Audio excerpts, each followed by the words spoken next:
Okay, hello and welcome to this pick a card reading. This reading is going to be about this Mercury retrograde shadow period. So on the day I'm recording this, Mercury has stationed retrograde, so technically the retrograde is coming to an end, but the shadow period is starting, and I believe, let me check which dates. That'll be from the 28th of August to the September 11th, 9/11. So yeah, I was originally going to do a Mercury retrograde reading, but this retrograde beat my ass a little bit, so I wasn't able to finish that in time to get it out before the retrograde was just gonna be over. So solidarity to you if you've had one of those retrogrades. Definitely saw a couple people talking about getting sick. There was a really bad COVID surge, and I might censor that because I've heard if you say that on YouTube, you get censored.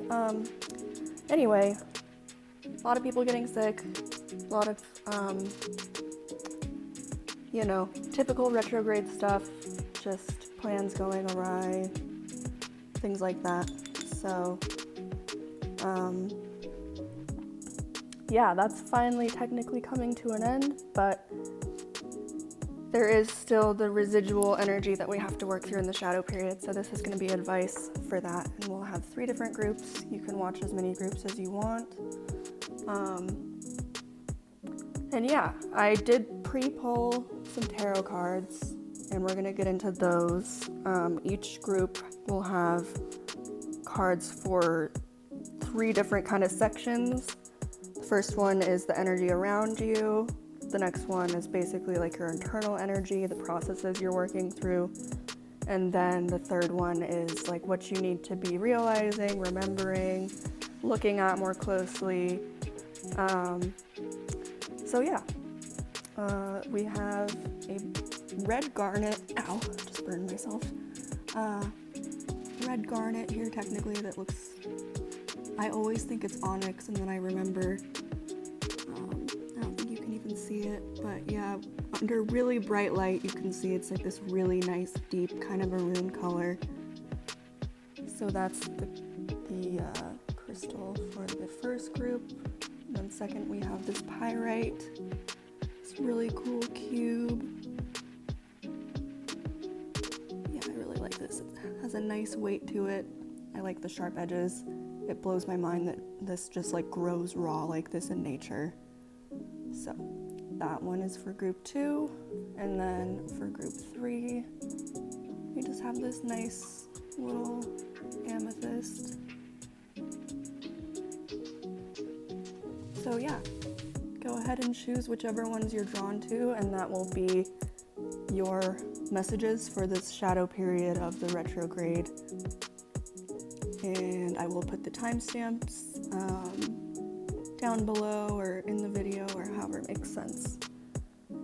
So thank you so much for watching, and I'm going to get into the groups now. Okay, hey group 1, welcome to your reading. I'm going to start off by burning a little bit of cinnamon, if I can get this to light. Hold on. I have one of those little crackle candles going right there, but the flame is so little, I think I would put it out if I tried to light it there.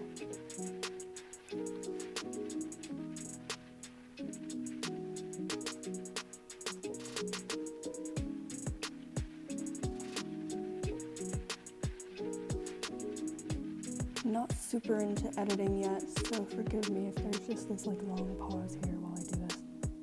You can take it to like, take a deep breath or get a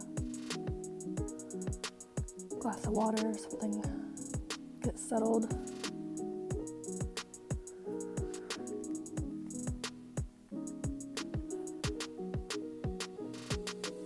Deep breaths are good, always, especially before doing any kind of spiritual work or receiving any kind of spiritual work. Whew. I've been really struggling to do that during this retrograde. I feel like it's been putting me in my head and out of my body but deep breaths do help to combat that. As cliche as they start to feel when people recommend them, they are actually really effective at a lot of things. Okay, so I did pre-pull the tarot, like I said. We'll get into those cards, and I do tend to pull at least one clarifier for each card. So the card you got for the vibes around you is the Hangman, and then that was clarified by the Magician. And overall, just for kind of everybody, for each group, and just for the energy of the period that we're in, I got a couple phrases that felt like they were going to be relevant.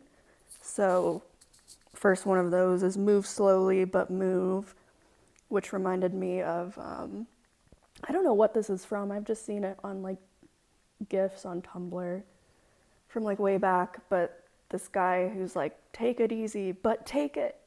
So kind of like not rushing things, but also not giving up. And the Hangman is definitely relevant to that sort of thing of having to pause and having to rest or stop and reevaluate things. But not getting stuck there for too long, I guess. Or, just not giving up, like surrendering to those moments where you need to surrender, but not, again, like giving up, which the Magician, I think, indicates that sort of willpower and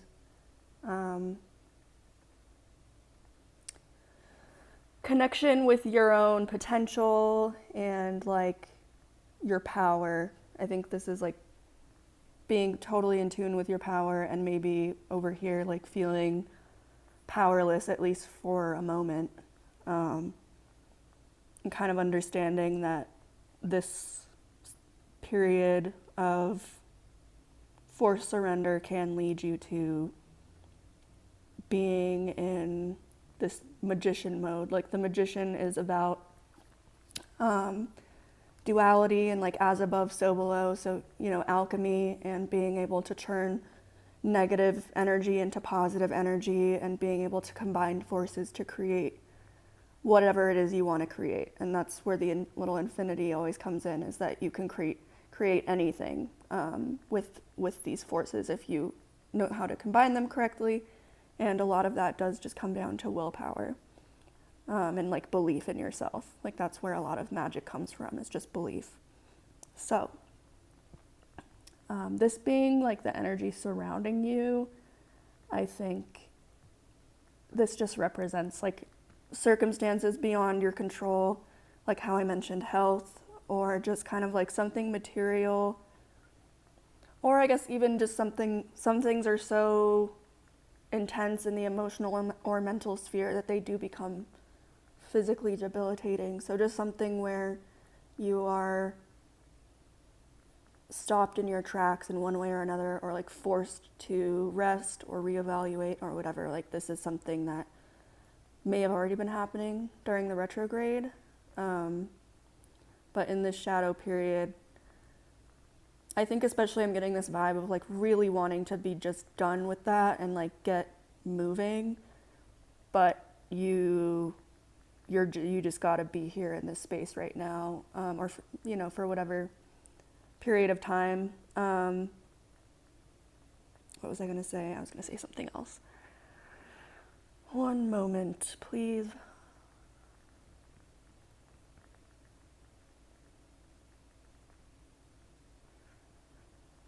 Yeah, so I think I was going to say something about how when you're in this space, it's very important that the Hangman is always upside down. He is getting his perspective, his, her, whatever, them, their perspective is being shifted for a period of time. So that's where like the reevaluation comes in, and it might be a needed kind of period of contemplation or like reckoning with something, and that being influential to one, how you see yourself and your abilities, but also maybe in terms of your desires and what you want to create, or maybe ideas you didn't have before that you'll be getting from this period where you're forced to just stop for a minute and like, you know, get out of the rat race of modern society, or, you know, like, excuse me, like not doom scrolling or whatever other things that have been distracting you from something that's like within you or around you that would be important to your creative process, in the sense of like what you're creating in your life right now, whether that's actually like creative work, like art or music or blah, blah, blah, blah, whatever. But like if you're trying to create meaningful change in your life, like that creative process. I'm gonna sip some of this drink really quick. Forgive the noises. I hate drinking and eating noises. Anyway, what was I? Yeah, so that's the vibes around you. I am going to be pulling oracle cards, like live pulling some cards, since I pre-pulled these ones. And I think I'm going to finish up the tarot portion first and then maybe do those after, or I'll just kind of go with the flow. But I think let's go ahead and move these over, keep them relevant while I go through the rest of it. So your internal processes, which might be relevant to what I was just talking about. Excuse me, I don't know what's going on with my throat. Yeah, so like what you're creating might be a combination of something, a process you're going through internally, as well as like what you're trying to create in your external life, like materially or with other people. So for the internal processes that you are going through at this time, we have the Nine of Pentacles. Elvira, I think. Oh yeah, this is the Gothmancy deck. Should have said that at the beginning. Really cool deck my friend's friend made. Excuse me. So these are very cool. I highly recommend these cards. Very fun. Anyway, and then your Nine of Pentacles, that's clarified by, I'll leave that there, I guess. The Eight of Swords and the Hermit.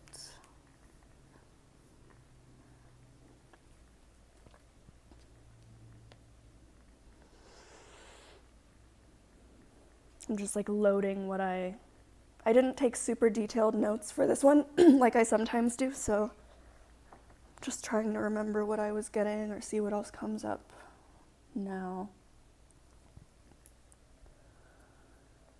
So both the Magician and the Nine of Pentacles are kind of about like, I'll just say that they're cards that I associate a lot with like someone who is trying to become independent, whether that's in the sense of like relationships or financially, like really trying to be kind of like self-contained and confident in themselves and their abilities, their accomplishments. Yeah, that they're investing energy in themselves and in their passions and desires.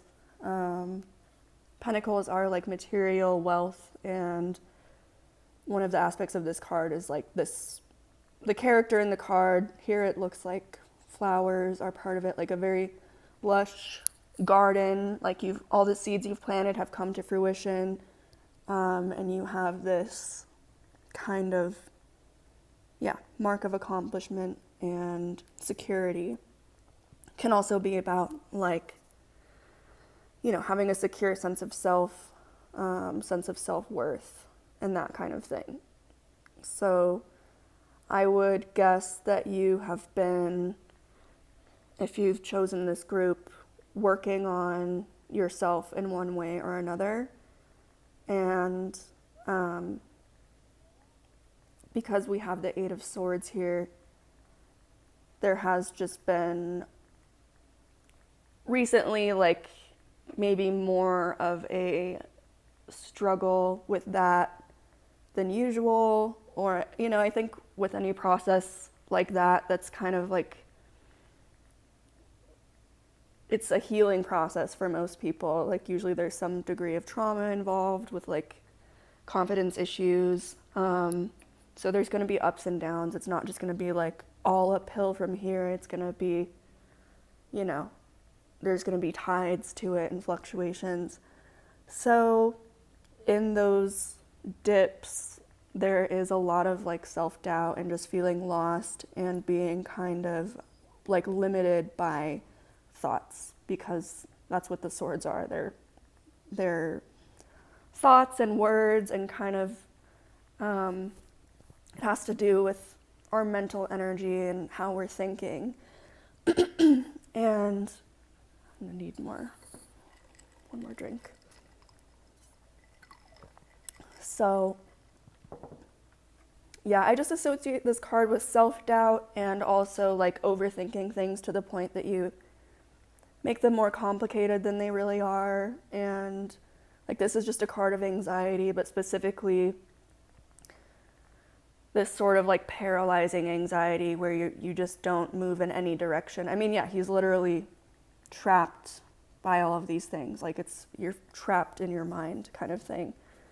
So some, like, bump in this process has been leading to discouragement probably, and confusion maybe.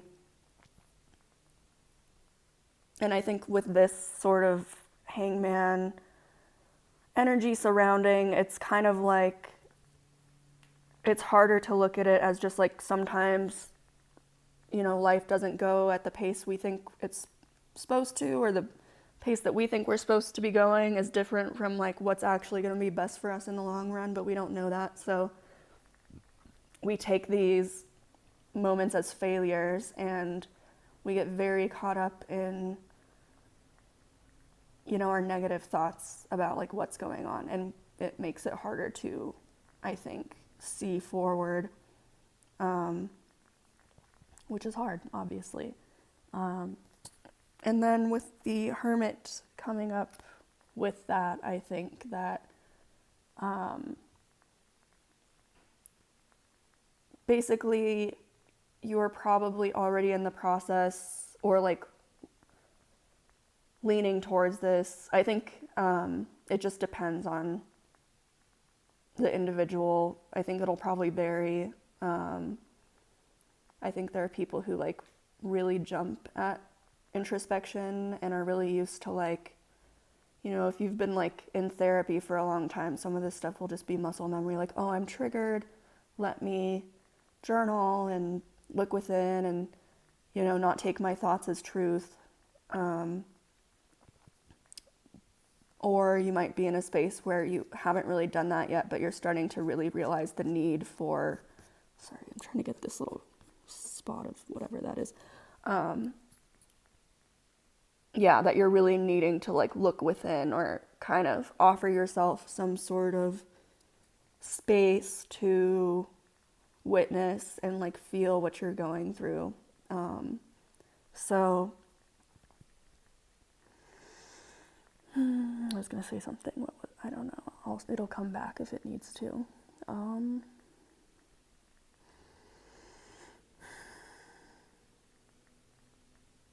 Yeah, the Hermit, and we're in Virgo season. Virgo rules the Hermit. There's also this element of studying something, like learning and having an open mind, and, like, an exploratory kind of approach to things, which is, I think, really important when we're doing, when we're dealing with these kind of, anything that brings up a lot of anxiety. We're trying to approach it with, ideally, like, curiosity and kind of like non-judgment. Like, it's more of just observations, and that gives us room to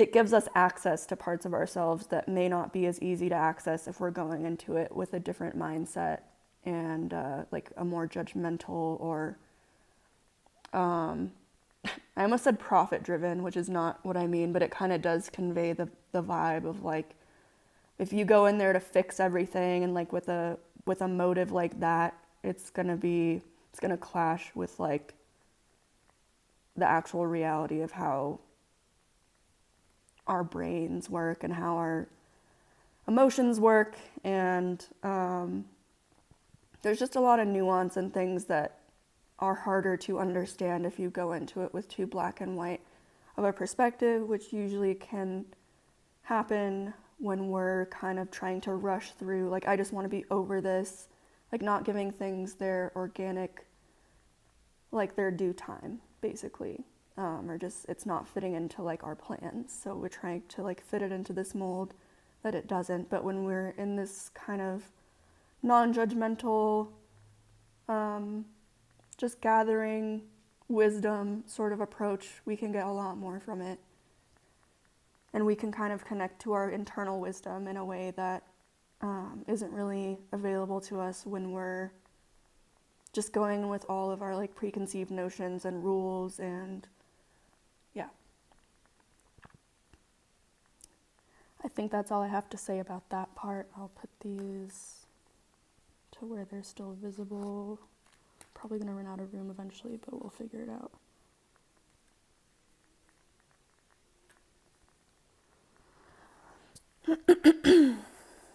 So the next part is, sorry for all the throat noises. Next part is what you need to realize / remember / notice.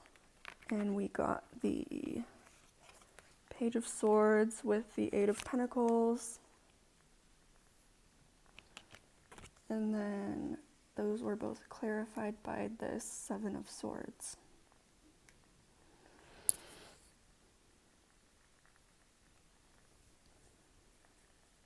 So Page of Swords definitely kind of harkens back to this Eight of Swords. I feel like the Page of Swords is often what leads to the Eight of Swords.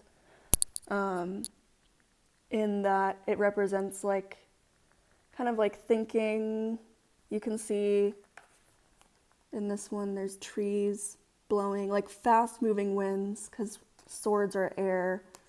It corresponds with like air signs and astrology, which again have to do with like communication and words and thoughts and intellectual things.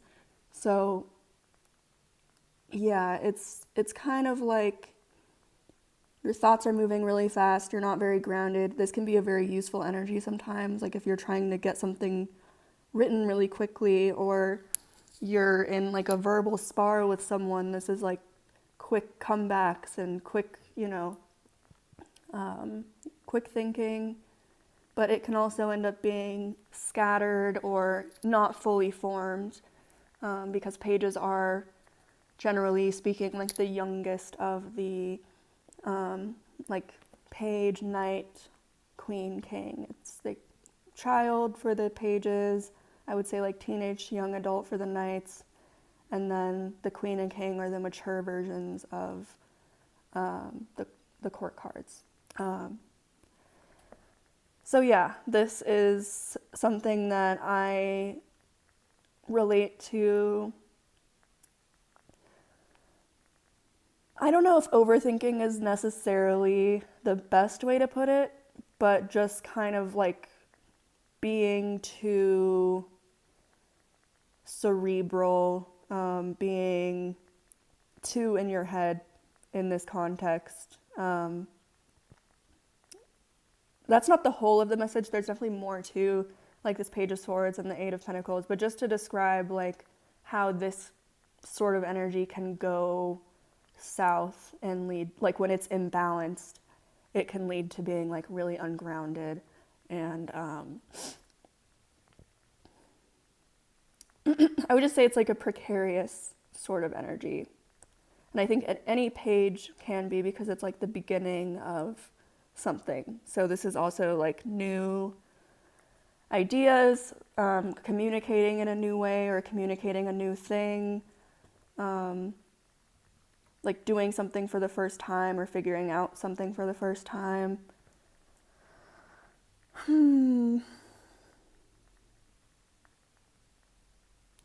Yeah, I would say also like thought patterns that were developed in childhood, or like I'm trying to remember how someone put it on Twitter the other day, but it was something about how like reparenting, like a lot of reparenting yourself is realizing that like a lot of the voices in your head are not yours. Like that kind of level of thinking where it's just kind of like automatic, unconscious, like stuff that we absorbed at one stage or another, usually during early childhood though, like those kinds of thoughts being relevant to your work and your process, like your internal creative process that I was referring to earlier, or like the actual work that you're doing.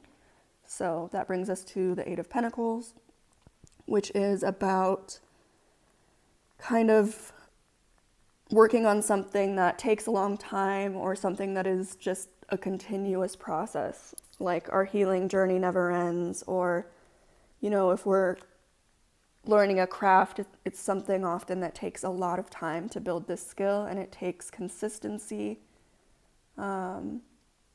Just reminds me of like those videos that you see of people doing trades where it's something that they've done with their hands, and like over 30, 40 years they've perfected this skill, and seeing them do it is just like beautiful and amazing to watch, where it's just like, wow, how do they do that so perfectly? And it's because they've spent like so much time honing this skill. So I think there's something that you need to pay attention to with regard to how you're thinking about something that you are doing that with, like something, a process that you're pretty deep into, or want to get deep into, and how you're talking to yourself about it, or talking yourself through it, or how you're thinking about that process. And the clarification being the Seven of Swords definitely brings up kind of the shadow side of the Swords cards, where there is like avoidance or self-sabotage. You can see here she's got all these swords in herself, and it's kind of unclear how they got there, but there's definitely a vibe that like some of those are self-inflicted, and there's kind of this nonchalant attitude about it where it's like, that probably hurts, but she's like, I don't, you know, she's just not really, she doesn't care. And even in like the traditional versions of this card that are different, where there isn't any like self-inflicted, swords in you, there is still this kind of like sneaky, like, just neglectful, like I'm avoiding something that I shouldn't be avoiding, or I'm kind of being selfish, or just like there's a lot of aspects to that card that are kind of, they hint towards betrayal, whether it's self-betrayal or betrayal of somebody else. And I think when we're talking about self-sabotage in our own internal processes and like healing, it can be about avoidance of your emotions and avoidance of like acknowledging your own needs, and it can also be like unwillingness or inability to acknowledge progress that you're making, or the work that you're doing, like just it's not enough, or it's just hard to give yourself a pat on the back. Or possibly also that, you're avoiding this work, whatever it is, because it's just very intimidating, and it brings out, this quick, like, overthinking that can be kind of overwhelming and feel, like the way that when it's really windy outside and it's just kind of like, like irritating and overstimulating, that it kind of brings that out. So it's understandable. I also do want to say, like, when it comes to this card, there is a lighter side of it as well, where sometimes like we do need to be selfish and like just avoid a certain thing that like isn't worth our time or energy. So it's like a skill, I guess, that isn't inherently bad, but it can be something that we unconsciously revert to when something is scary or overwhelming. And the most important thing is it not being an unconscious pattern. Like becoming aware of it is very important, so we can at least, do damage control, or ideally try to shift into facing the thing that we are unconsciously avoiding, which usually is just fear of, this kind of energy, or just doing something a new way, and failing. That potential is always here with the Eight of Pentacles, like putting a lot of energy into something and it not being what we want. So this sort of reaction from our brains that are just trying to protect us from like pain and things like that is pretty natural and understandable, and it doesn't need to be demonized, but it definitely does need to not like be in the driver's seat. So that is all the tarot I've pulled so far, and I'm going to start pulling the advice. I think we're going to do kind of like a relationship sort of. I really just like these cards and I want an excuse to use them, so I was going to do kind of like advice for relationships, friendships, whatever, family, just like advice for relating to people during this period. Excuse me. And then we'll move into, I'm just going to kind of go with the flow, but I'm thinking like maybe career, money section, and then whatever else. But I think I want to use these. And then I really like this. This is my second newest deck that I wasn't really super into based on this cover, because I was just like, okay, just kind of steampunk and like not really my vibe, but the cards themselves are really, really cool and interesting. And I'm thinking this will be kind of like the energy that you should try to embody or connect with. And then we'll just see. I'm going to drink some more of this drink really quick. Also, on the note of this, ignoring your body's needs. The Eight of Pentacles and Pentacles in general are about like the material world, the body. So this could be even just like daily repetitive things. I think they actually are eating and drinking in this. Or maybe that's candles. Either way, it can be like things you have to do every day, like feeding yourself, and things that like when you're not in the mood just feel so tedious sometimes. And this is the sort of energy of like forgetting to eat, forgetting to drink water, being so, in your head that you're not in touch with kind of like the daily needs of your body. So not ignoring those is going to be something to really try to keep in mind. And back to the Hangman, like that might be part of why you're getting stopped. I definitely am very familiar with the process of like pushing my body to its limits, because I've just gotten used to it being, I don't know, like getting away with not eating or drinking water or getting enough sleep, and then eventually your body just gets tired of it and like knocks you on your ass and is like, all right, do you get it now? Like you have to take care of me. So that might be the sort of like period that you're in. All right, so to start with the advice, and this can be for like your social work, whatever, like any level that you're relating to other people in your life, and it can also be regarding your relationship to yourself and like your self-talk, and I don't know if I'm describing that well, but just like your relationship with different parts of yourself. Like for instance, like maybe on one level you have these goals and then you're met with your limits or your insecurities or whatever, and like being able to regard conflicting parts of yourself with like compassion or love or whatever's needed. I think that'll be, potentially one of the things that's mentioned in what we pull from this deck. So let's see.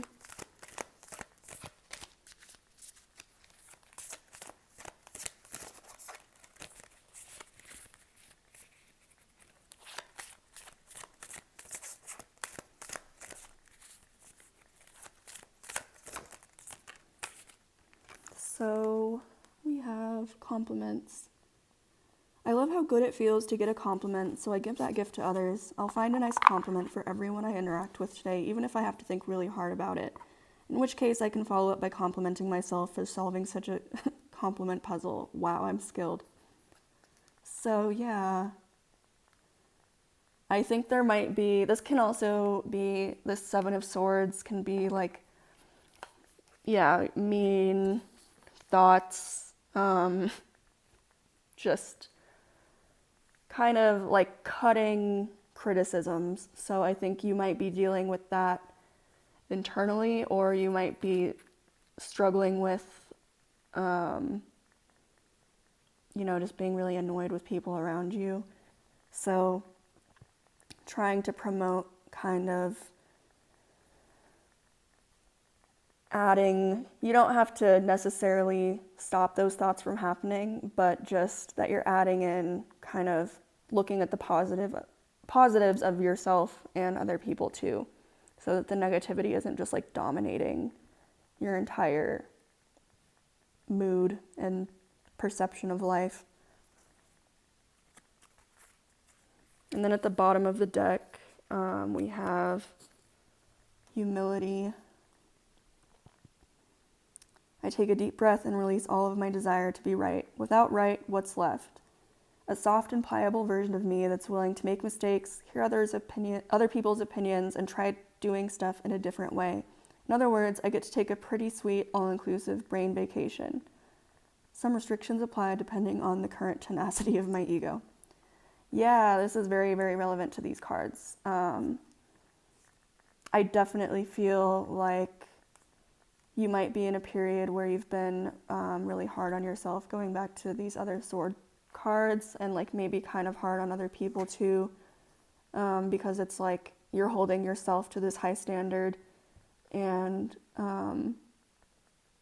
when you don't see other people holding themselves to that standard, it's like you're not offering yourself as much compassion as you could, and that makes it hard to give that to other people. So softening up in this way would be beneficial to you in terms of how you regard yourself and your ability to kind of not like write off genuine like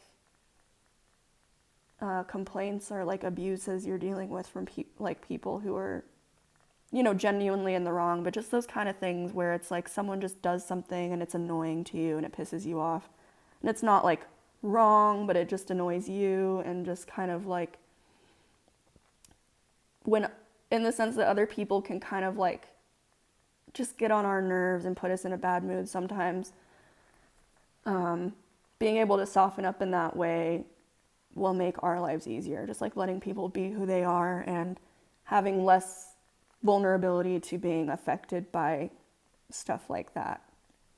Just that really, and like releasing rules kind of that don't matter, that we might have always felt very attached to, but then realizing like they're not as important as society has made them seem, or that none of this is really real. Like like a lot of stuff in our society and in our perspective on life is made up, and so we can reshape it when needed to not be so rigid, and that makes it easier to exist in this world that just doesn't really fit into our little boxes all the time. So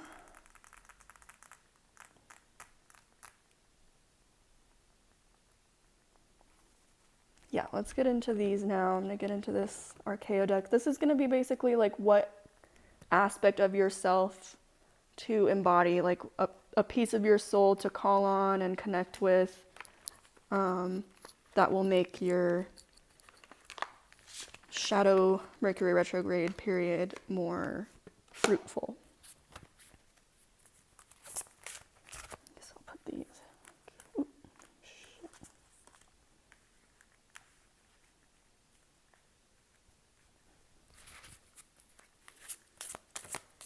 And I will tell you, these get really esoteric and kind of like make references I don't understand sometimes. And if you don't get all of them, that's totally okay. Just what makes sense to you and feels right to you, keep that. And then if you feel like looking up some of this stuff, you totally can.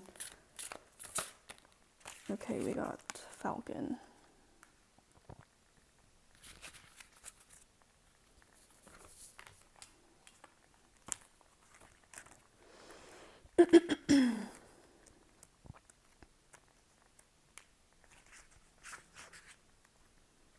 So there's two sections for the descriptions of these cards. There's one that says attribute, kind of describes the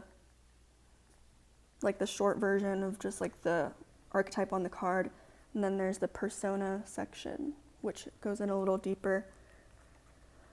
So, attribute.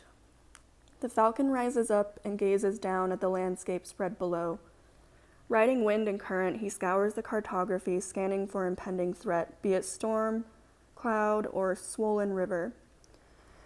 His eyes are tuned. He can pick out a half-hidden scorpion at 1,000 meters, and if you trust him, he will make sure you're never caught by the unexpected. Persona. Soaring upward into a swirling gyre, the falcon sees through the clouds and mist to the falconer.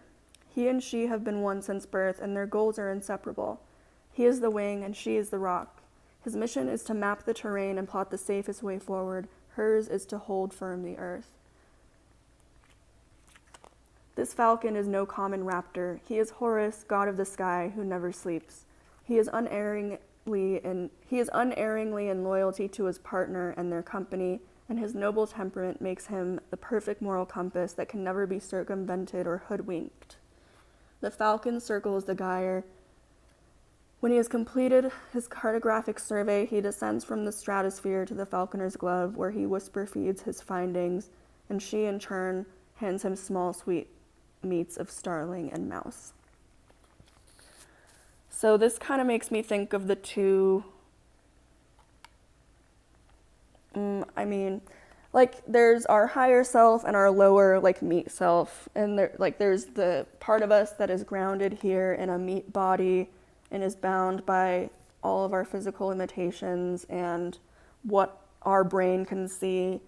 And then there's our spirit, which has access to a lot more perspective and just a different perception of everything. And when we acknowledge and try to find the link of communication between these opposing parts of ourselves, we can get some really beautiful wisdom. And I think that's definitely what this is referring to.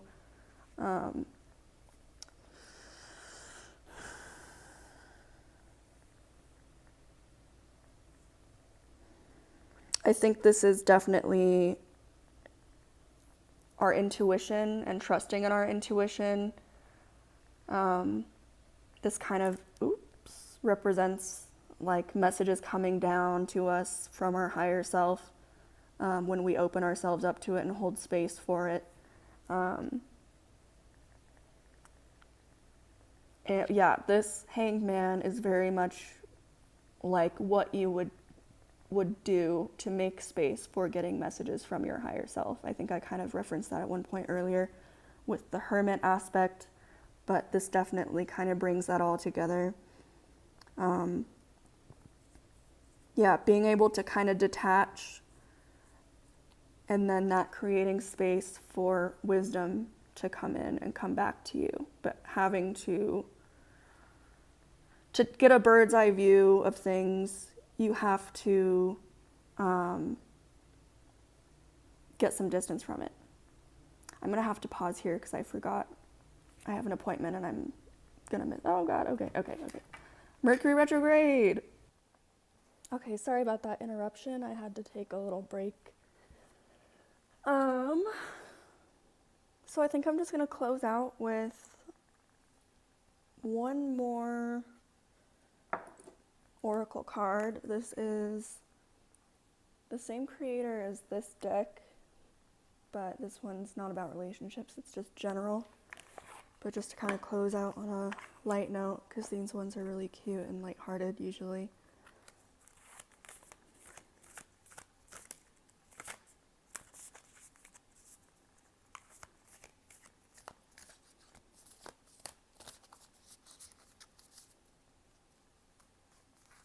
I might actually do one more after this from my animal messages from your animal spirit guides oracle deck, just to go along with this. I'm gonna clean these up too.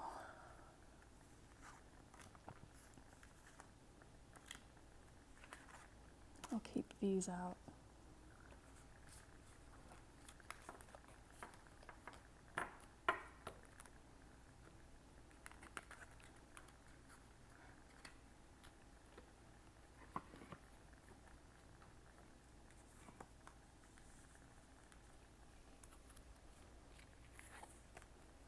So you got good things to come. There are so many amazing gifts coming my way. I can't see them now because I respect the general convention of not peeking under wrapping paper, but they will show up when the time is just right, and that's when I'll remember how much fun it is to be surprised. So yeah, and then at the bottom of the deck it's no need to do. So I think that is a reminder that sometimes these uncomfortable pauses are needed before something can kind of come in at the time that it's meant to come in and happen how it's supposed to happen when you're ready for it. And there's often this kind of like lull that'll happen before we like quote unquote level up in life, which isn't always like a literal thing, like getting a promotion or something like that, but just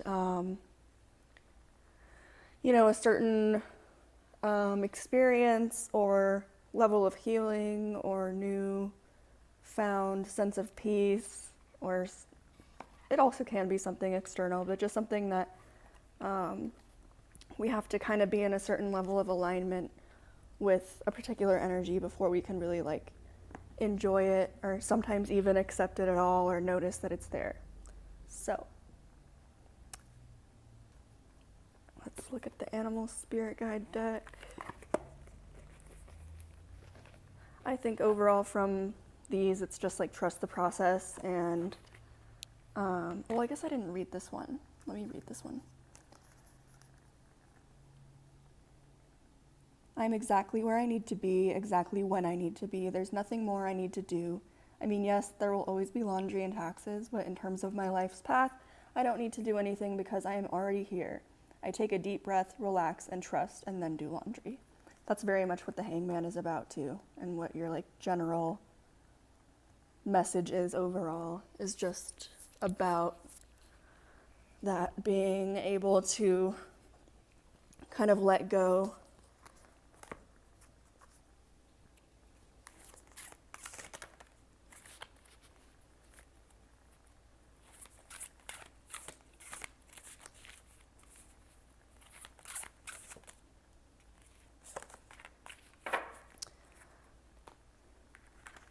From the animal deck, we got the polar bear. Stand up for yourself and speak your truth respectfully and compassionately with no attachment to outcome.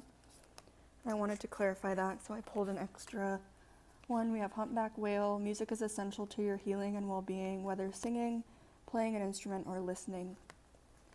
So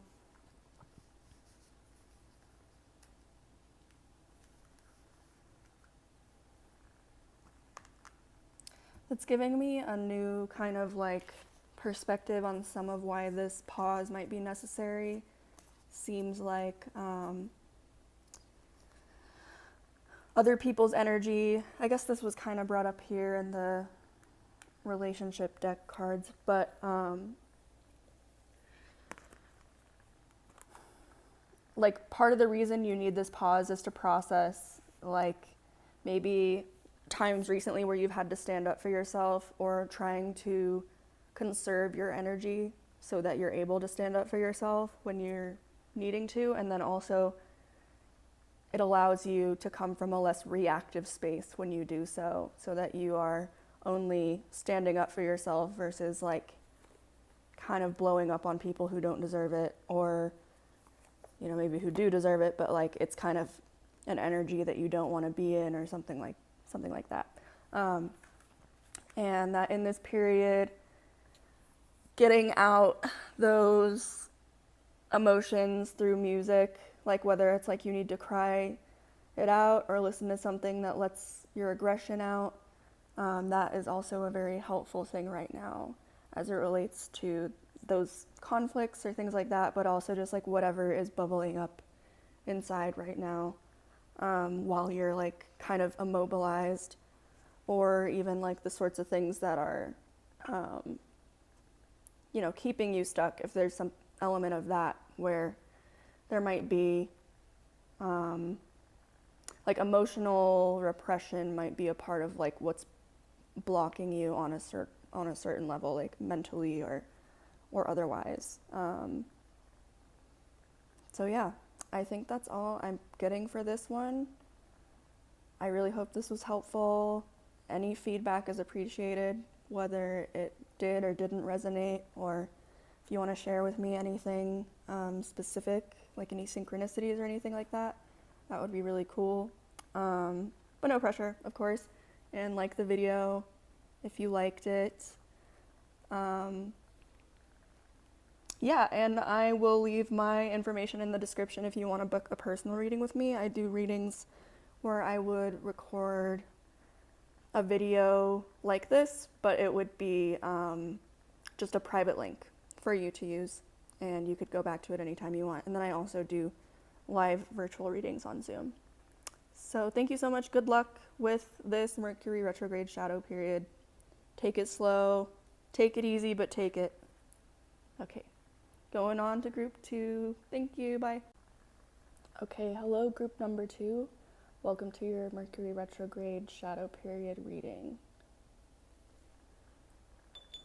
So for your surrounding energy, we got the Emperor, and that was clarified by the King of Swords, which came out and kind of like, it like flipped like this upside down, so I took it reversed.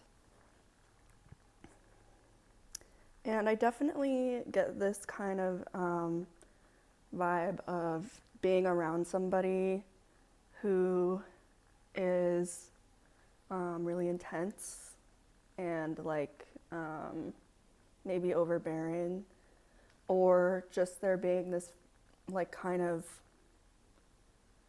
like your mental space is occupied by this kind of energy, even if it's not like a person around you. It's like the quote unquote voices in your head are being kind of like bossy and intense and just like masculine in the very traditional but like maybe kind of toxic sense, and there might be like a harshness to it. Yeah, the King of Swords is kind of like maybe overcritical or like overly intellectual and emotionally detached. And then the Emperor is very much about like structure and like control and willpower and like even like kind of ego sometimes. So I'm gonna get more into this and see kind of like what details we can get about that. But yeah, that's what I would initially say, just based off of those two cards. And I didn't really feel called to do this for the last one because it felt a lot more straightforward for group number 1's cards, but for yours, I'm definitely gonna like look into it a little bit more. Let's see.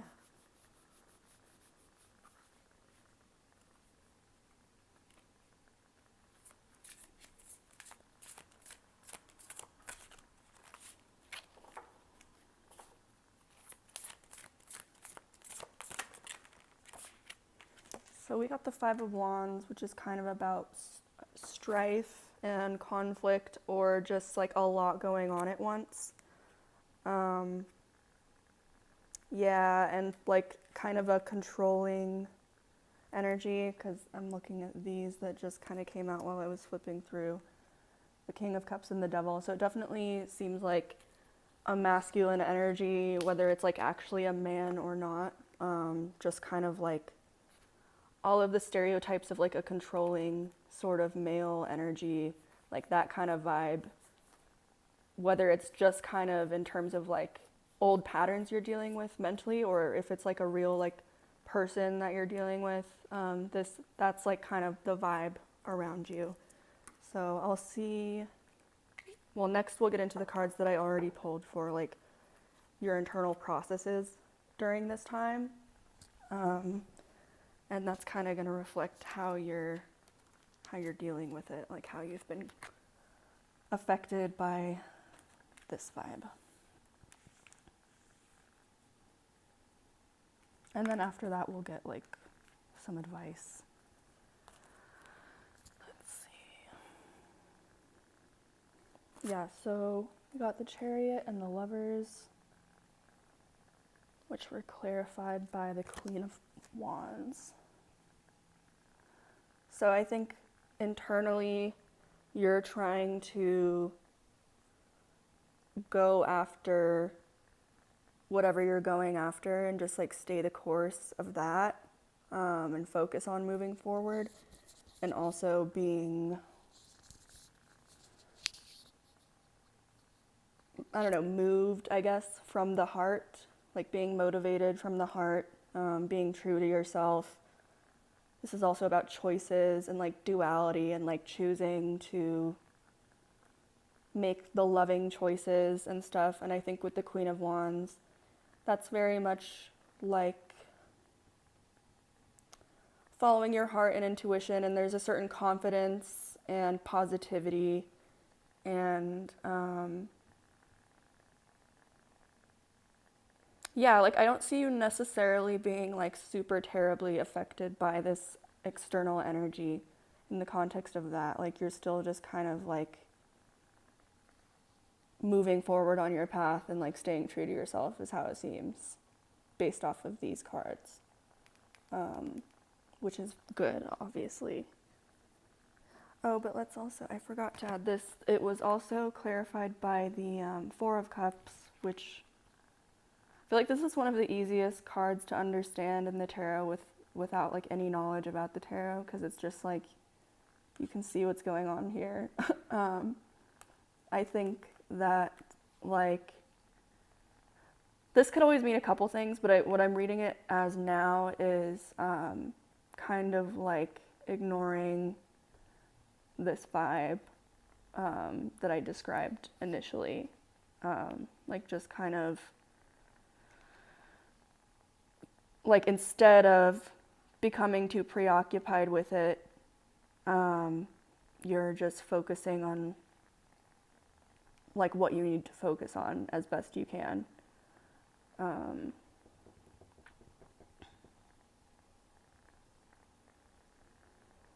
gonna see like what, I'm gonna look at this, I don't know if I introduced it, but this deck, and kind of describe like what archetype this is that you're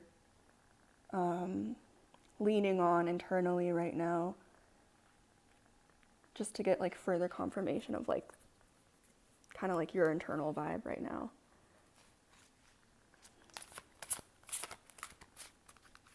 Because these are like pretty positive cards overall.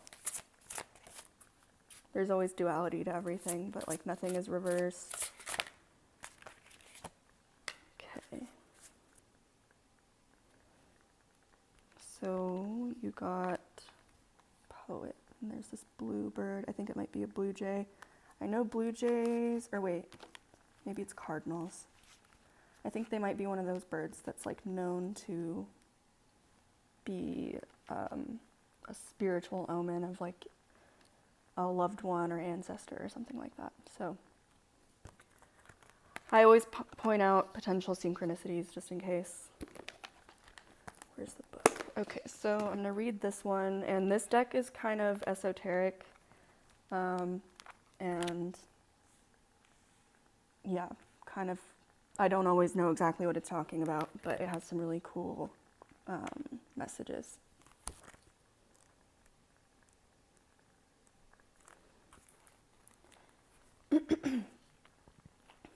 The poet lets his imagination run free.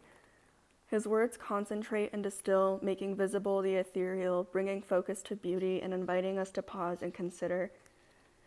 An elegant romantic, he merges rich experience with the unexpected, synthesizing the essence of every moment, making the world more vibrant. His words help you filter through your thoughts and feelings in order to reveal your most noble self. The poet is a tower repeatedly struck by lightning, Icarus slung from his battlements to fall or fly. He is a distiller of word and image, a lyricist and champion of higher ideals, beautifully wrapped in string and rice paper. The poet will never let anything become ordinary, and through his eyes, you will see the greatest of spiral galaxies set within the smallest of seashells. He is searching for the quiet truths, fiercely hacking away at the tarmac and the weeds, attempting to reveal the peace hidden beneath the city's sidewalks. We require poets and artists to keep it from stagnating, but such unconventional thinking threatens the status quo, or why else would teachers and parents instruct children to be wary of their dreams and urges? Why else have we been taught to shut down our creative dreams and outpourings, settling instead for pennies and pale strokes? Each day we must fight not for power or wealth, but for the words and marks that articulate the sharp taste of our existence. Yeah. I really feel like that wraps up the combined meaning of like all these cards together really well.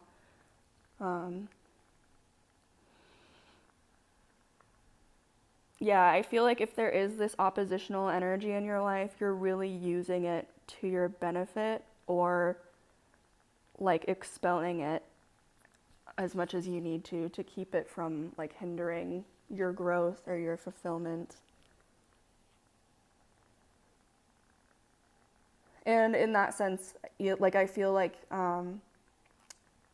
you're building your own more balanced version of like control and stability that's like trying to enact itself on you from the outside. So I realize that might sound, I don't know if that made sense. But like when you're being faced with an energy that like is in the extremes of the Emperor or the King of Swords, where it's like really hyper intellectual and really controlling or rigid, the way that you're dealing with this in a way that like maintains your boundaries and doesn't let yourself be kind of like dragged into someone else's shit, for lack of a better word,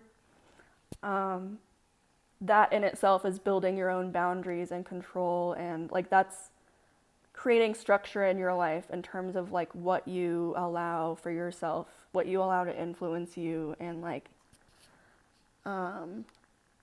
yeah. So that's really positive. I think I might move on from that one.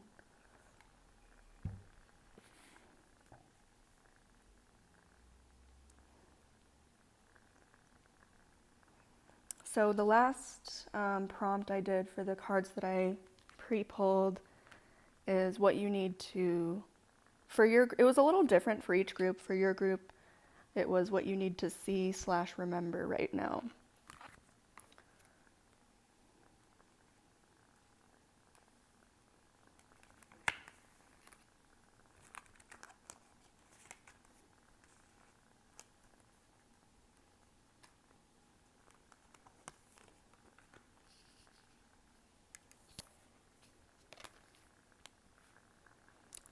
So what you need to see/remember right now, we got the Death card, which is always scarier than it always seems scarier than it actually is. And then that was clarified by the Four of Wands and Four of Pentacles.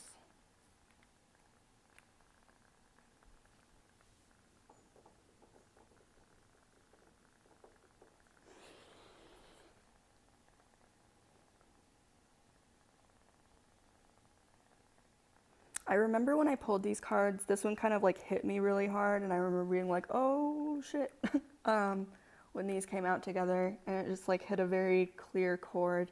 I'm trying to remember exactly what that message was.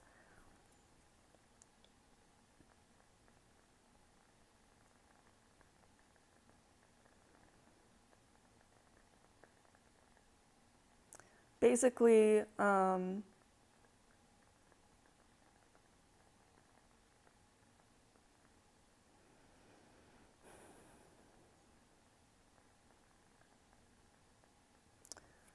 I feel like the external kind of oppositional energy is the very, like, this process that you're going through with it is transforming you in a very like deep way. And like there are paradigms that are kind of being destroyed right now, which is often like a really good thing. Like, you know, destroying trauma bonds, or like flawed way, like toxic beliefs, like toxic shame, things that do not help you anymore. Even if they're not all like evil things that need to be destroyed, it's just something that like is not that thing that everyone says, like things that are not serving you anymore. It doesn't have to be people that you're like cutting out, but just like games you're not playing anymore with people is kind of one of the ways that I would describe it. Just like things you're not entertaining anymore. And that's triggering like this combination of like joy and celebration and gratitude and like newfound kind of joy at the same time that it's triggering like controlling, like there's backlash, and there is like this like gripping to the old way sort of response, either like in your own subconscious or in like a person outside of, like a person in your life who like doesn't like that you're changing in this way. So as you're going through this transformation, like making these changes, there's a duality to, like there's this rebirth that's happening from the death that's happening, and then this is like the thing that's like dying and it's going through death throes and like thrashing, and you know, it's not going quietly, but definitely feels like, I mean, that's the thing with the death card. It's a necessary transformation. Like it's time. It's not something that you really can or should fight against. It's like when it's time for it to happen, the best thing to do is to kind of surrender to like XYZ is over. What, you know, let's move through to the next thing and let this thing kind of die away. The Four of Pentacles is very much about like, you know, protecting what you have, and it doesn't want to surrender to this process. Like it is it's just like a survival instinct on a level, like it's not malicious, but or not necessarily malicious. It can obviously go into like controlling people, crossing boundaries in that way, but just in terms of like the subconscious urge to turn away from like change that is too difficult. It's just one of those subconscious like survival things that we should be aware of, but I don't think we should really be like shaming ourselves or like villainizing ourselves for struggling to let go or like enter uncharted territory. Need some water.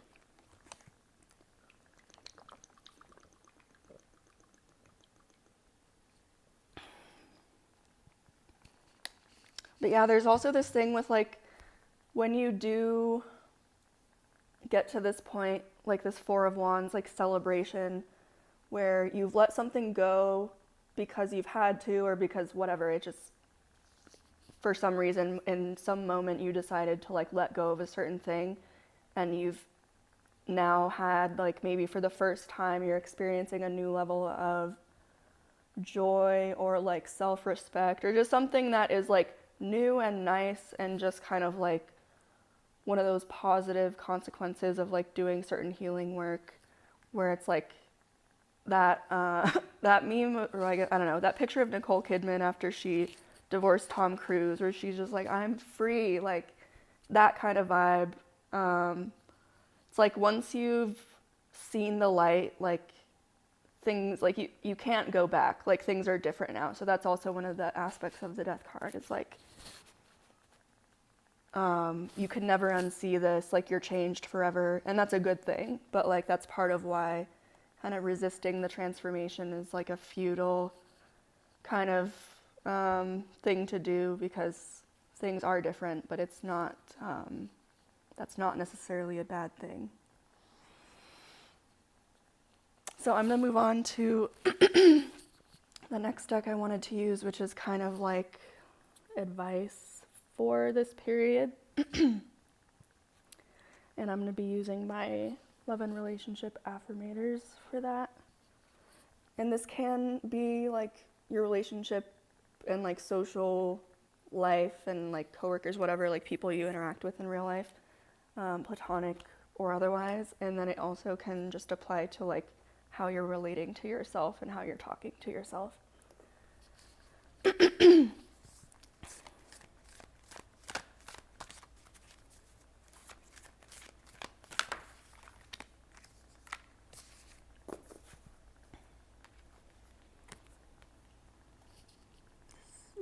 Oops, sorry.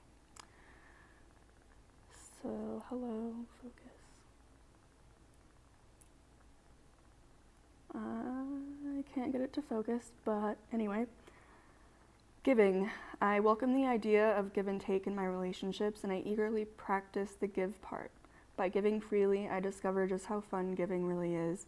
Giving my time, care, and attention to someone else actually gives me good feelings, which makes me want to give even more. Wait a sec, does this selflessness make me look selfish? Be honest.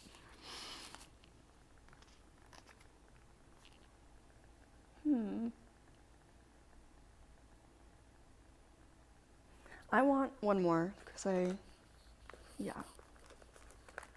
want to see how it connects, and I feel like I need just another.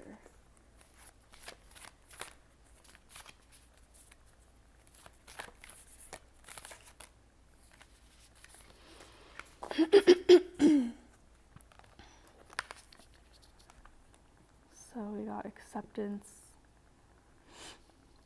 When I get to know new people, I accept their actual traits rather than the ones I project on them.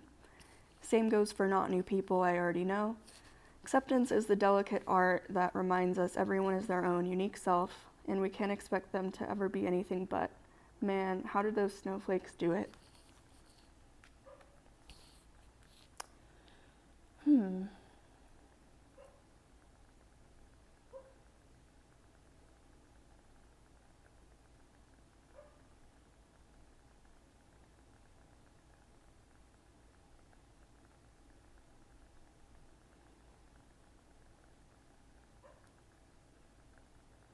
This is definitely, obviously, a very valid message. I'm trying to see how it connects to what we were already talking about, because that definitely is my intention.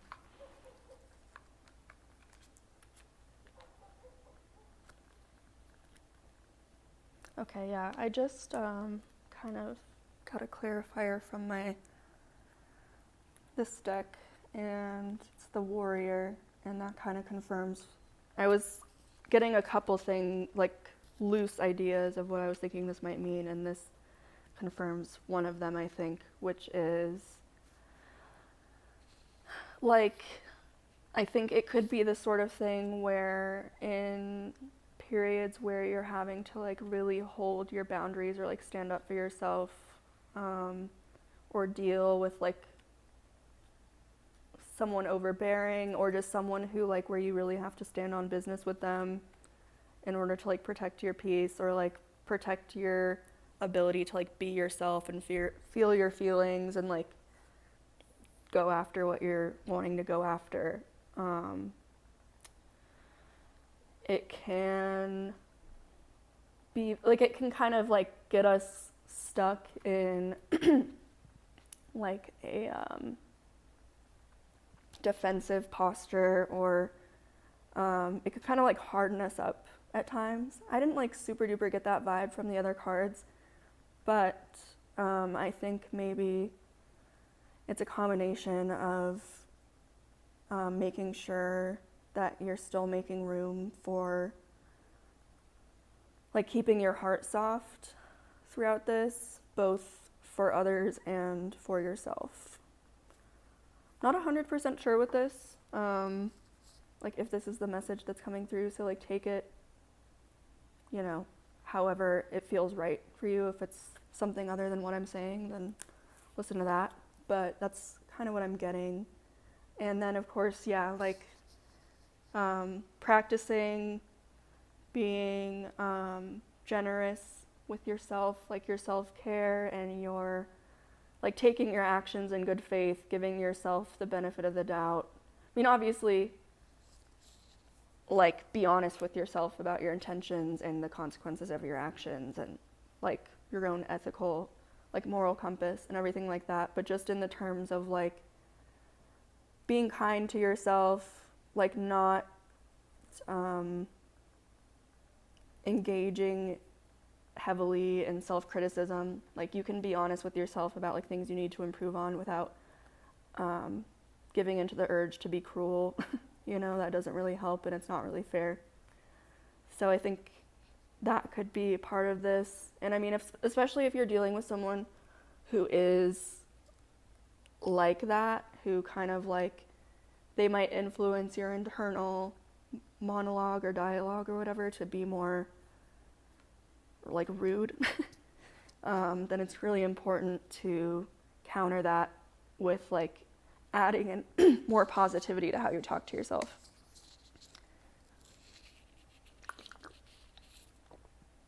Yeah. And like giving those, I guess you could even look at it as like giving acceptance, like taking these cards together as a dual message, like giving yourself acceptance, I think could be a really important part of this, you know, especially if there's someone, or not even a person, but just like this kind of oppressive programming or energy or pressure to be a particular way, coming from some place in your life, and just like radically accepting yourself instead.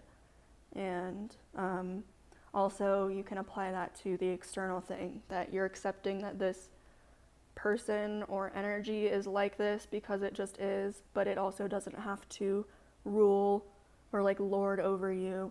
I'm also like getting the vibe with the King of Swords reversed that it's like, it could be this energy that kind of postures as smarter than you, or like the logical choice, like the sort of person who, you know, doesn't really understand the value of emotion as much. And I think it always should be a balance, but someone who kind of has this false sense of like moral or intellectual authority over you. Or even if we're talking about like a mindset or a like psychological wound, something that's like, this isn't like mean, this is just reality. Like, and it's like, not really. Like, a lot of this stuff is more nuanced than it seems at first. And I feel like a lot of like super intellectual things are a lot more short-sighted than they believe themselves to be. Just like thinking of like Reddit atheist incels, where it's like, just I believe an oversimplistic view of things from the perspective of being really intellectual and logical, but it ends up really skewing your view of reality in a way that you're not seeing things accurately. So like, how logical can it really be? Anyway, that might not be relevant, but if any of that was resonating, good. And good luck. But yeah, self-acceptance is really important here. And yeah, even accepting that you can't change those people and that that's also not your job. Okay. I'm thinking about what deck I want to use for like the last cards I'm going to pull.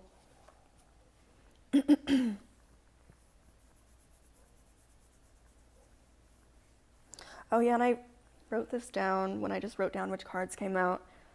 The Emperor came out in a really interesting way, like a really like kind of like pointed way. I don't know how else to describe it because cards will kind of like vary a lot in terms of like the little dance they do when they come out. Like some will do flips and some will fly across the room, and this one had this energy of just being like, wha bam, like, and just being really kind of like just a powerful, imposing energy, which, you know, really can go either way. In terms of, you know, if it's like pleasant or positive. Things can also be a combination of positive and negative, but you know. I think I'm gonna do this Sacred Creators deck. It's an oracle deck. It is very interesting and usually pretty lighthearted, that's kind of how I like to close out readings. Especially because I usually end up talking about some like really heavy stuff. So I'm like, let's end on a light note. Interesting. So we got Cozy Up with Risk, which I will read this from the book, but I feel like that is very, you know, this being the one that's hovering over the death card, it's like this transformation it is scary and it does carry risk to change how you do things, especially when it comes to like standing up for yourself more or just like not giving into peer pressure more. Like that usually comes with some level of backlash, but that can be still, you know, very worth it and very positive, and you know that risk isn't necessarily actually that bad of a thing. But yeah, so we'll read this from the book.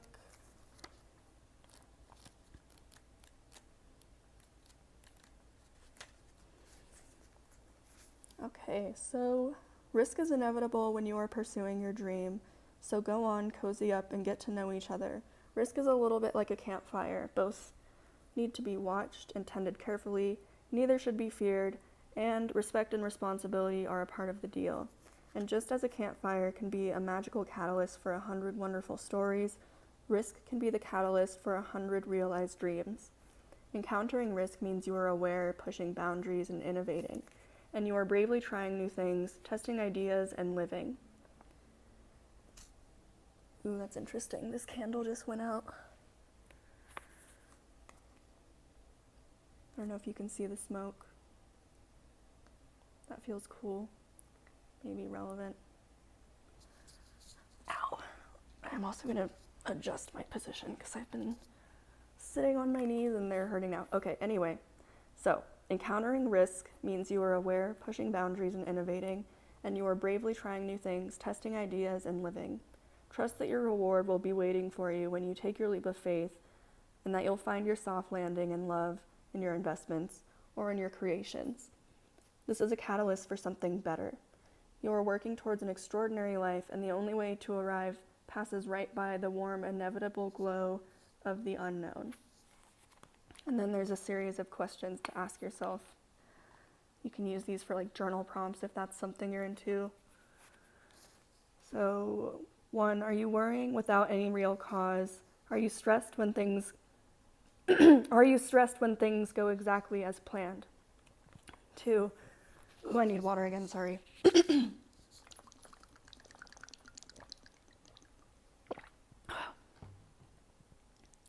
Excuse me. Okay. 2, are you blowing your Are you blowing your risk out of proportion? 3, are you ruminating over things you cannot change? 4, are you worrying about something that hasn't happened yet? 5, what area in your life requires a little more trust from you? Oh, let me put it back so you can see it.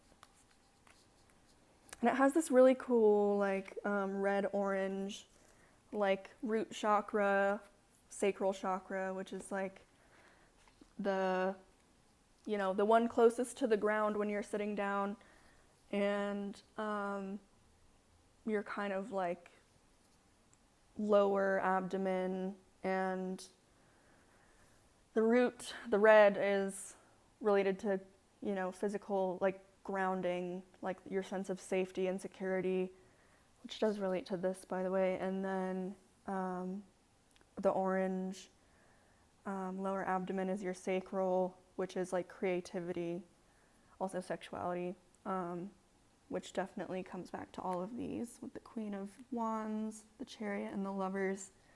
So yeah, those things are definitely relevant to like what risks are being taken. And I can definitely say that when you're like kind of building your own sense of personal authority and like confidence in a new way, it is like you're doing healing work on those chakras or energies or whatever. And it also is like, seems like people notice or treat you differently, and sometimes it's, I mean, it varies, you know, but there definitely is backlash as well as rewards, which comes back to this, like some people will respond more positively to you because they can sense this kind of sort of magnetism that comes when you are embracing the risk that comes with that. And then there are people who will not like it and won't really respond well to it, and just kind of will be annoyed by you or like otherwise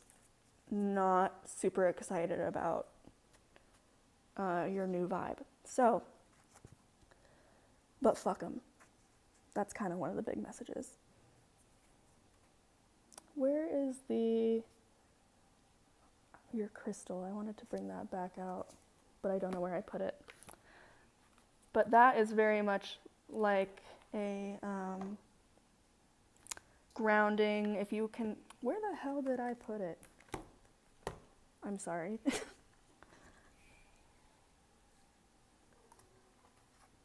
I have that kind of ADHD. Okay, yeah. This kind of thing, if you can find a pyrite.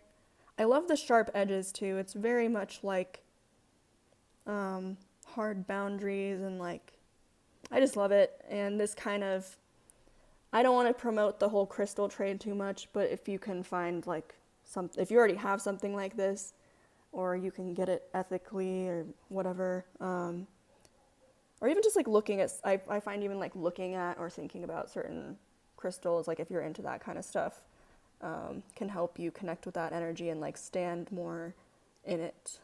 So that is my advice to you. I hope this was helpful. Good luck with everything. I would say you have tons of reason to be optimistic, so just keep doing you. Good luck. And so if you want a personal reading, there will be link in the description. I do private video links where you get your own YouTube video that you get a link to, and you can save it and watch it, you know, as many times as you want. And then I also do like live readings on Zoom. So if you want to book either of those with me, that'll be in the description. Thank you so much. Bye. Okay, hello, group number 3. Welcome to your Mercury retrograde shadow reading. You chose the amethyst. And for the first section, the external vibes around you, we got the 3 of Swords, which was clarified by the King of Pentacles and the Fool, and then Temperance. And for you, I'm going to pull some extra clarifiers from one of my oracle decks to kind of see more about what this energy is.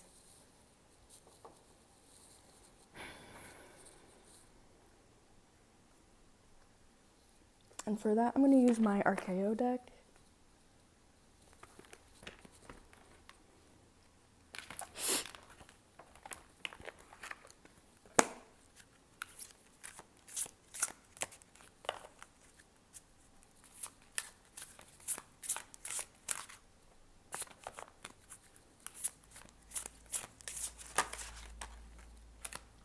Okay, yeah. So we got demon. The Three of Swords is pretty straightforward. You can just see it's knives through a heart. So heartbreak, pain, betrayal, triggers, breakups, etc. That's kind of the vibe. I'm actually recording your portion a day later while the moon is in Cancer, which is a very emo place for the moon to be, and I'm definitely feeling it. I think it's probably even pretty clear in my voice, the difference from yesterday to today. So I feel definitely like this. I don't think it's just me that's feeling that kind of heavy emotional energy, and it makes a lot of sense for the time period of Mercury retrograde shadow as well. Just kind of forces you to sit in whatever has been brought up. Let me move these over. And with the King of Pentacles and the Fool, I feel like there's also this external energy alongside the Three of Swords of whatever's kind of like painful or overwhelming for you right now, that there is some like external manifestation, whether through a person or just like the way a certain area of your life is going right now, where it's like materially stable or secure or safe or going well in a sense and like balanced, and there's kind of this like new beginning. Like, so there's something that is like starkly contrasting this negative energy, basically. And with those two things together, what I would probably kind of like assume is going on is like you're obviously experiencing like the light and dark of life at the same time, but it's just hard to deal with processing the contradiction, and it's easy to either only focus on the negative and have trouble appreciating what's good or stable, or on the flip side, to be kind of just focusing on being secure and stable and like continuously starting anew and moving forward, and then ignoring the painful emotions. So I think that's why this Temperance comes up, which is about like balancing opposing forces, kind of not being too much to one extreme or the other, and just like accepting the flow, like the rise and fall of the tides of life, just like things are always fluctuating, and allowing yourself to be more flexible with, you know, whatever it's coming up in relation to. But always with cups and like water, that's kind of hinting largely towards like emotions. It can also apply to other things too, but you can see the sun and the moon, which is like the light and the dark in tarot, and kind of like your conscious mind versus your subconscious mind, and balancing these two parts of you and kind of giving and taking as is necessary between like which thing you're focusing on. So yeah, I'm gonna read the demon card. I love this deck's illustrations. I'm trying to get the word in there. I don't even know. All right, whatever.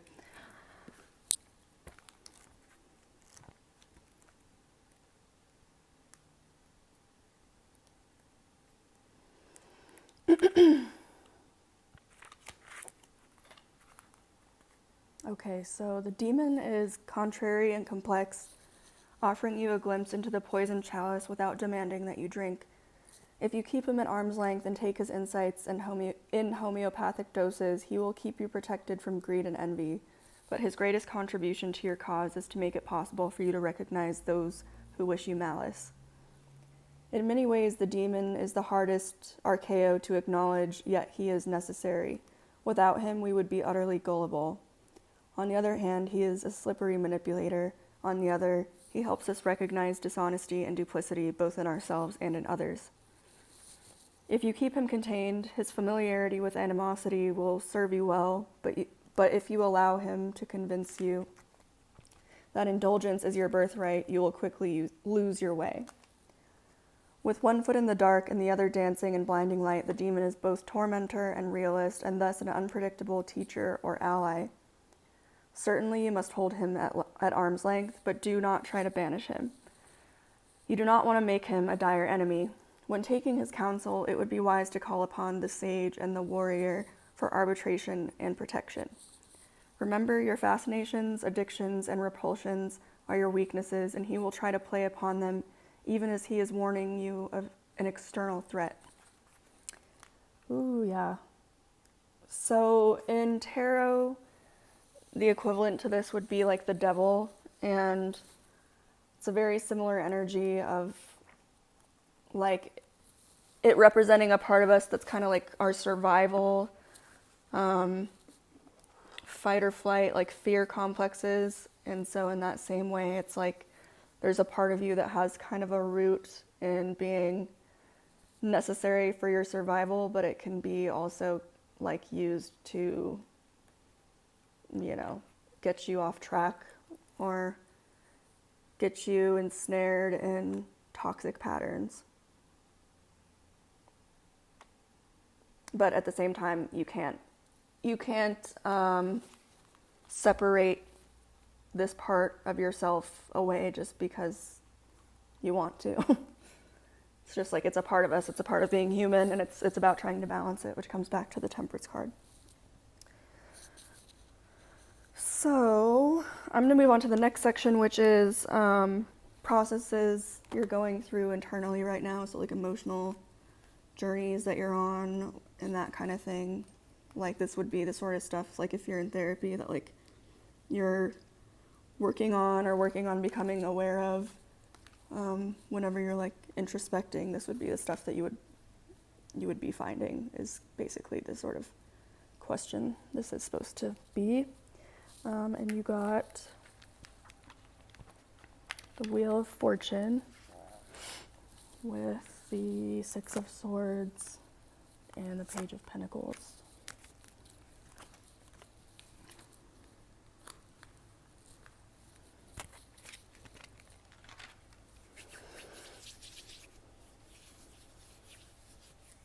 I'm actually going to pull another one of these for this one to kind of figure that out a little more specifically.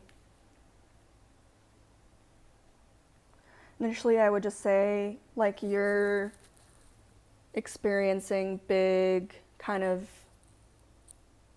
shifts or epiphanies about things in you that are changing or things that you want to change in your life. Maybe that you're moving on in one way or another, and there's this idea of like being able to start something new, like a new phase basically, or a new I feel like it could be like a new project specifically, but just something where it's like you're deciding to possibly invest just time and energy into a new pursuit of some kind. And it's like, I think after a recent shift into moving forward from something that was probably, it's not like, oh, something that just happens and then doesn't affect you. It's like something where you have to like move on from it, for one reason or another. Like it doesn't necessarily have to be traumatic, but just like stressful or frustrating or just like some level of conflict within yourself or within a relationship or something like that is kind of the vibe that I'm getting. So anyway, let's pull this one from this deck.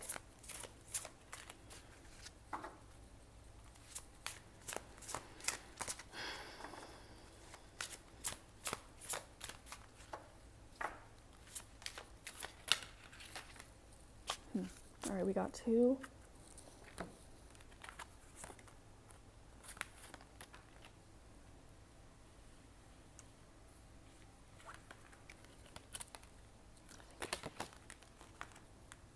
Don't actually know how to pronounce this one. I think it's Heraith and then midwife. I'll just read both of those really quick.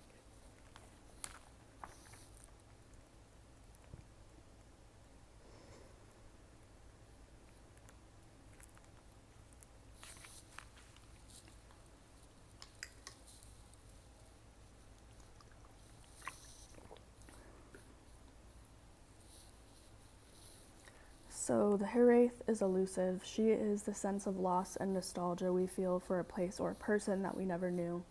She is the missing, that which lingers like a dull, aching grief in your bones.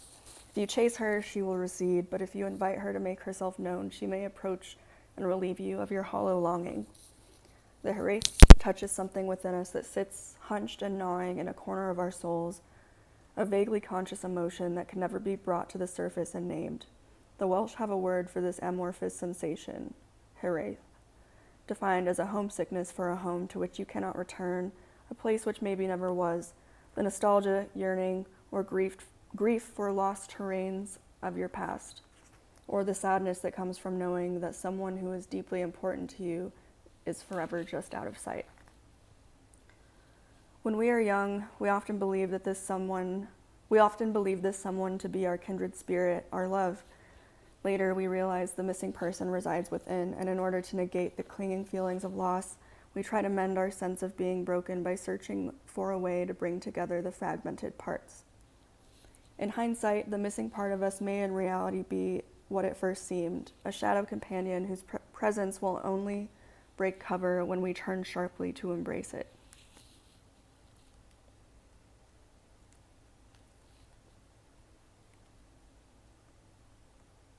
Then midwife. The midwife draws from a deep font of female knowledge. She is a facilitator, the mother to your muse, and an advisor to your craft. She will help you develop the lucidity of your language, give rhythm to your music, and breathe vibrancy into your painting. With her guidance, your works will be filled with vitality, but without her, your attempts at creation will be as dead as clay golems. With supple fingers and a firm grip on practicality, she tends us, offering experience and insight. The midwife blows gently on the sparks of her ideas, encouraging us to carry concept to fruition. She welcomes our birds and our struggle to breathe. She feeds our never-ending hunger for truth, and she wraps us in consolation when our finest dreams collapse. Her knife cuts the umbilical cord that sets in motion our coil-sprung carbon and calcium hearts. She has helped launch a million creations. She has fed the hungry artists and held the hand of mothers and fathers. The midwife brings an old knowledge to the table. Her wisdom travels back through all history, and her gift is one of understanding. She will help you separate cliché from originality, significance from sentiment, and passion from hedonism. She is the good mother. Wise and calm in times of danger, she carries in her chest the seeds of beauty, vitality, and life. Whew. Yeah, I just feel like this is like some heavy shadow work going on. Just a lot of like wounds coming up to be acknowledged and felt, and that facilitates the process of creating, kind of going back to this, creating something new and moving on.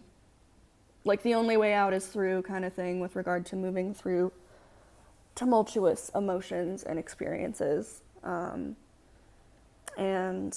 to whatever extent you believe in like angels or spirit guides and stuff like that, I would say that you have have available to you like some degree of emotional support from that sort of force in your life if you decide to ask for it.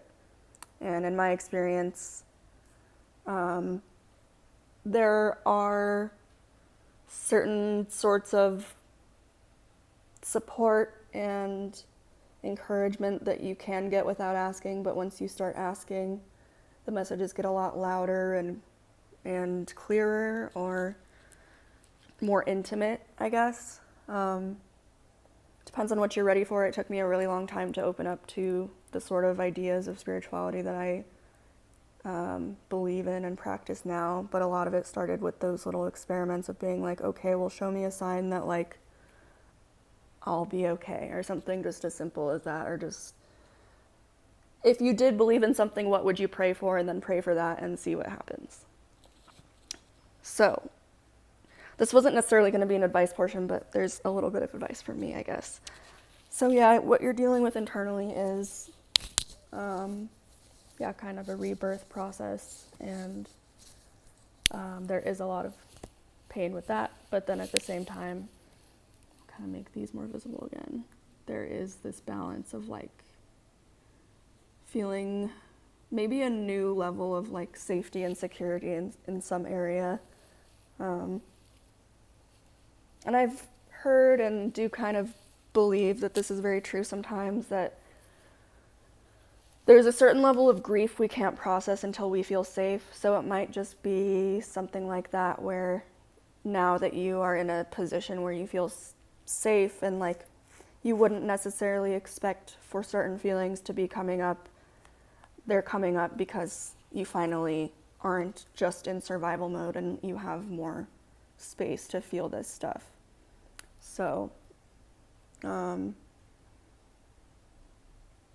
going to move into the next section, which is stuff you need to, I kind of worded it differently for every group. So the way I remember wording it for yours is what you need to re-examine or like reimagine.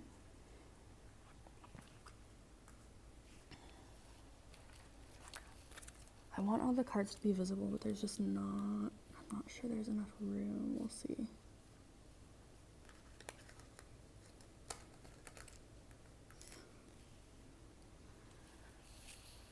Okay, so for that, what you need to reimagine the sun, which was clarified by the Four of Swords, and then the Eight of Cups and the Ace of Cups came out together.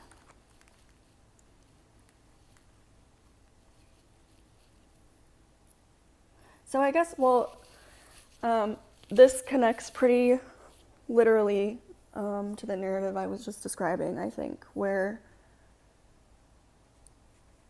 like this indicates a period of like celebration and fulfillment and safety, and like, you know, the sun is shining and like you have reasons to be happy,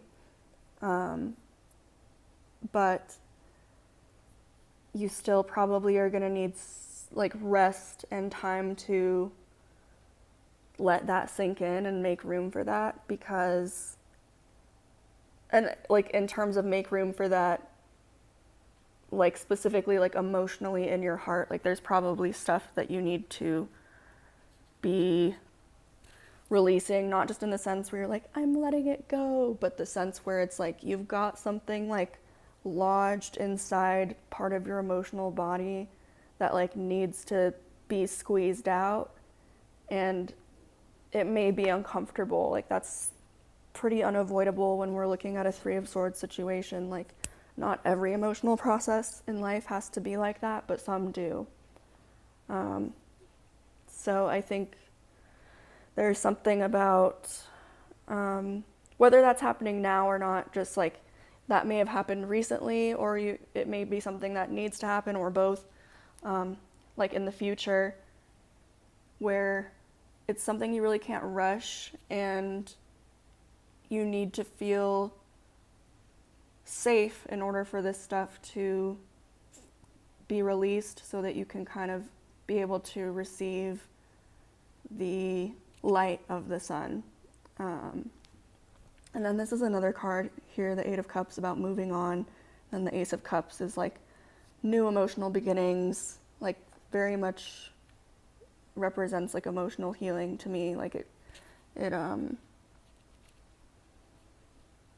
oftentimes coincides with like emotional release, but not just the release, but the relief that you get from that afterwards. Like if you have ever had a really good cry and you just feel so much better, and then maybe you have some realization or newfound outlook on things that comes from you being able to open your heart, even if it was kind of painful at first or at a certain point.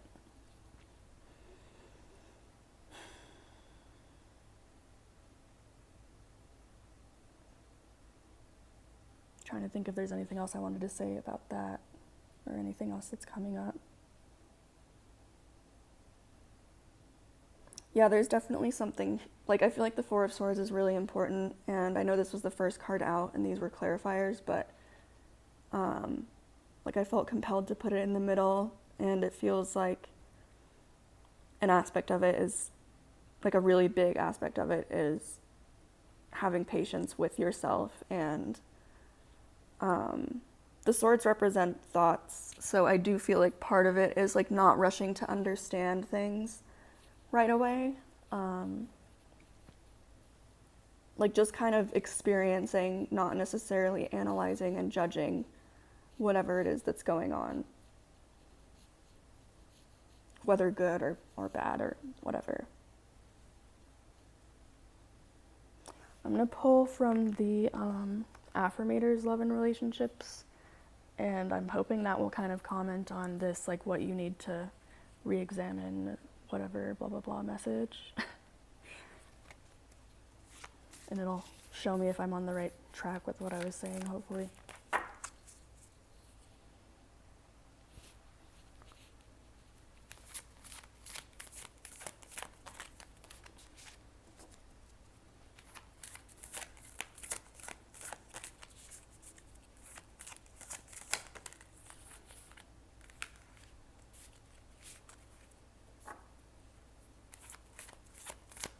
Okay, yeah. One thing about the sun too is that's like Leo, so it's about really like putting yourself out there, feeling confident, and that might be something also that's like important, that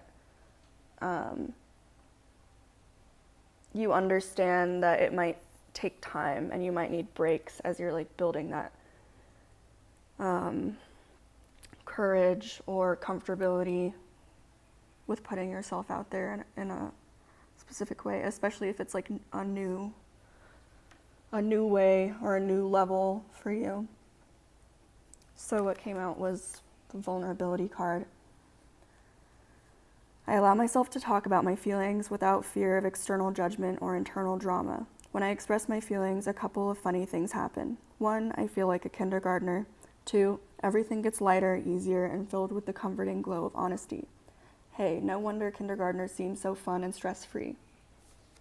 And there's always, in pretty much every rendition of the sun, there's a child or children involved, and so this is even more relevant. And the Leo is related to the 5th house, which rules children and creativity. Kind of like that childlike enthusiasm that you have before the world breaks you down.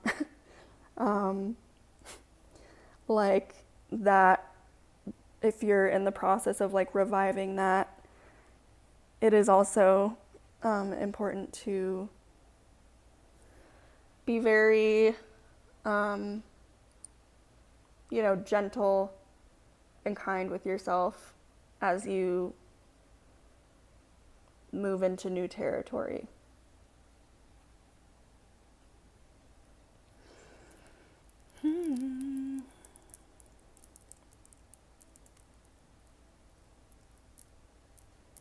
The other ones were really long, so I'm like not wanting to finish your reading so quickly, but I do feel like it was pretty straightforward. If this isn't resonating for you, I would say and like if you only picked one pile, I always, pretty much always, when I'm watching tarot videos, end up watching more than one, and I get a lot of very accurate messages that way. So if you want more, you might want to check out group number 1 or group number 2 as well. I am going to close out with at least one more pull from another deck. I just want to decide which one.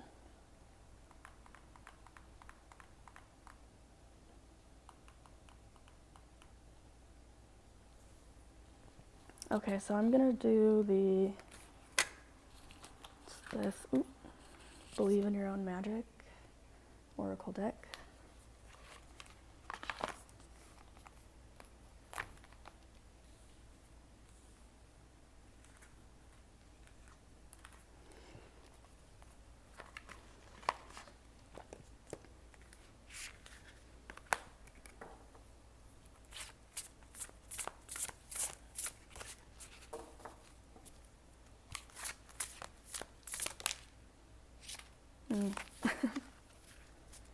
I think I might pull one more, but this one's really feels super relevant. Sun, paint the sun back into your sky.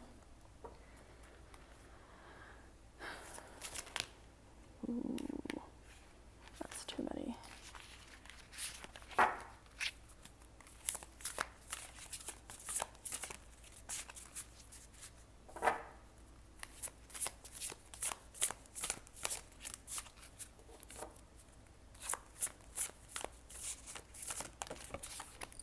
Ooh, all right. And we have flower, be honest with yourself.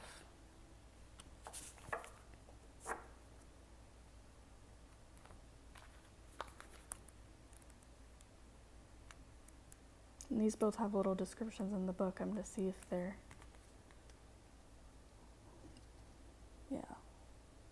Okay, so for the sun, paint the sun back into your sky. Don't build a home that will come crumbling down if a single person walks out the front door. When it comes down to it, we can't depend on other people to make us feel happy or fulfilled. The fact is that people are going to leave from time to time, and you're the only one who's guaranteed to stay. Take the time to find sources of joy outside of your loved ones. You deserve happiness that lasts.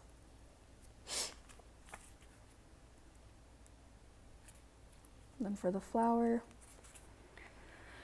be honest with yourself. We do ourselves a major disservice when we aren't truthful with ourselves. There's something you know to be true, yet you continue to ignore it. Lying to yourself may feel like the easiest thing to do, but things have changed. It's time for you to face reality, even if it makes you uncomfortable. No matter the outcome, it won't be nearly as bad as you think.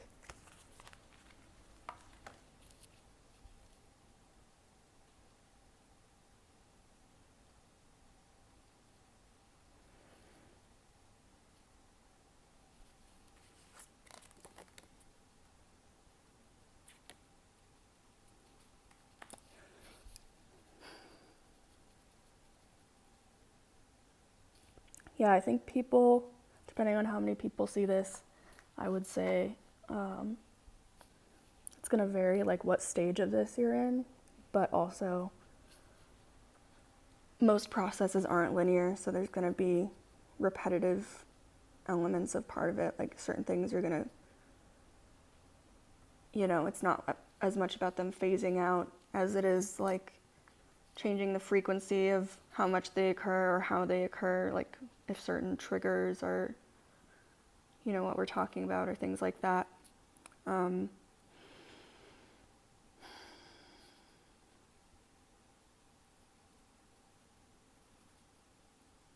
feel like it's really relevant that both sun cards came out, but I feel like something's like loading in the back of my mind of another message here.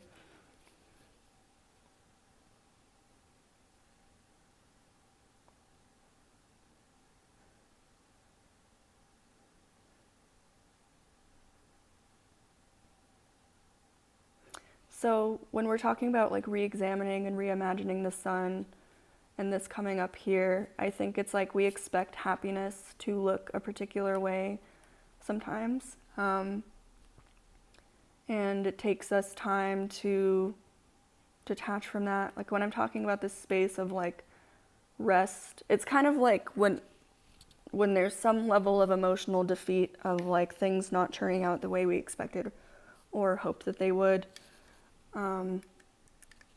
Just like it takes time for us to adjust and learn to accept that and then be able to move on and have these new beginnings emotionally. So I think when you're in this space where this sun energy like kind of eludes you, I think it's just a reminder that like just be patient, just like rest and be gentle with yourself and take care of yourself, and it will pass. And you know, I'm trying to think of one of those idioms or like sayings that people have about, you know, it's always darkest before the dawn, the sun always comes back up tomorrow or whatever, like that kind of thing. But those cliches and truisms exist for a reason, because that is very much how it goes. Let's see. I'm going to pull one more from the regular affirmators deck, and that'll just be your closing message, and hopefully we'll leave you off on like a positive note and something, hopefully to like pull this, you know, whole thing full circle.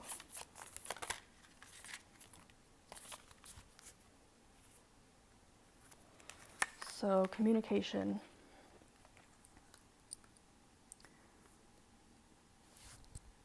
Doesn't want to focus. Wonder how that other person's feeling? Ask them. Wish they knew how you are feeling? Tell them. You've just been drafted into the communication army, where there is a strict do ask, do tell policy. Speak with kindness and gentleness and reach an understanding. If you don't, assumption will just make asses of everyone, including the person who came up with that aphorism.